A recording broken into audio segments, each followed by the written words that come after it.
Good morning, everybody, and welcome to On the Open, where we take a look at all of the European markets here at MarketStream.live. My name is Joseph Cusick with the Cusick Group, securities offered by MoneyBlock. This is where we break down all the action that's happened so far in the European markets. Now, folks, we are seeing that the European indices are bouncing off of their worst levels this morning.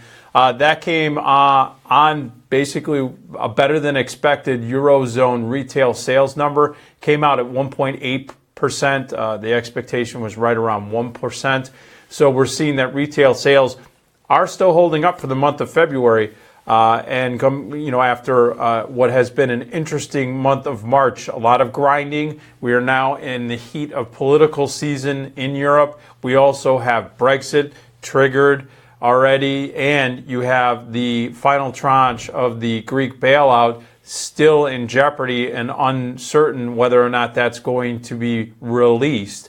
So there's some potential volatility. But taking a look at the DAX is actually the worst performing index right now, down 9 points at 12,248, but well above the 20 and 50-day moving averages, which is really just a technical support level that you're going to want to watch for Germany.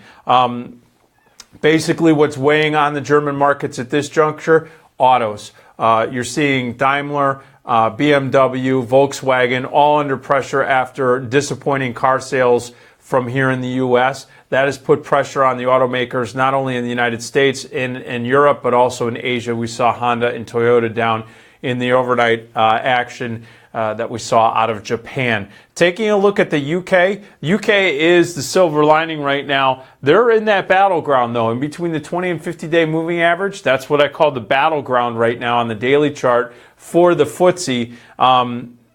What's notable here is that you're seeing that the recovery in oil is holding up this market at this challenge point of the 50-day moving average. So energy names have been holding up the market in the UK. You're also seeing that miners are holding up as well. I think there's a lot of still anticipation of infrastructure plays. If there is growth, infrastructure plays are going to be coming into the forefront, not only in the United States, but you're also going to see it in Asia as well as Europe. We're going to watch that one very closely, but miners have been holding up the markets quite well in the UK markets at this juncture. And then finally taking a look at France. Now the CAC is down about 3 at 5,082.60. Again, well above that 20 and 50-day moving average. So not even close to that battleground, but you can see that it has pulled back for the last couple of sessions. It's trading off of its worst levels. We're going to watch this very closely. Retail names consumer names have been holding up this market as of late. Names like Louis Vuitton, L'Oreal, which tend to be names that are also very hot in the Asian markets as well as here in the United States. With retail sales coming out better than expected, that's going to be positive for those consumer names. Let's see if that continues to bolster the market, maybe even catalyze. But again, we see that with the consumer names, on the plus side, finance in France is under pressure, especially when we're looking at the rates and also the currency moves. You see that the euro-US dollar pair is actually trading down this morning, and it has been basically hitting its head against the 50-day moving average. So there's a lot of resistance. The euro has not been able to gain too much momentum to the upside, but let's just see if in fact the euro does get some momentum to the upside. That would put some pressure, especially if we could start to see dollar weakness.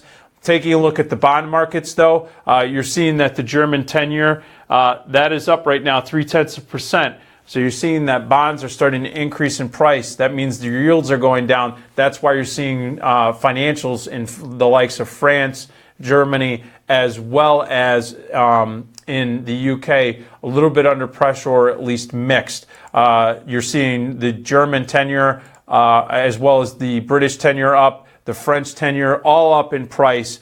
So we're going to continue to watch this very closely. Could be a little bit of a safety trade as we start to get into a little bit more of that volatile season here in April. All right, folks, that is it right now for On the Open, taking a look at Europe. We will be online at 9:30 Eastern Time here at MarketStream.live talking about everything that's happening in the U.S. markets. We'll see you here.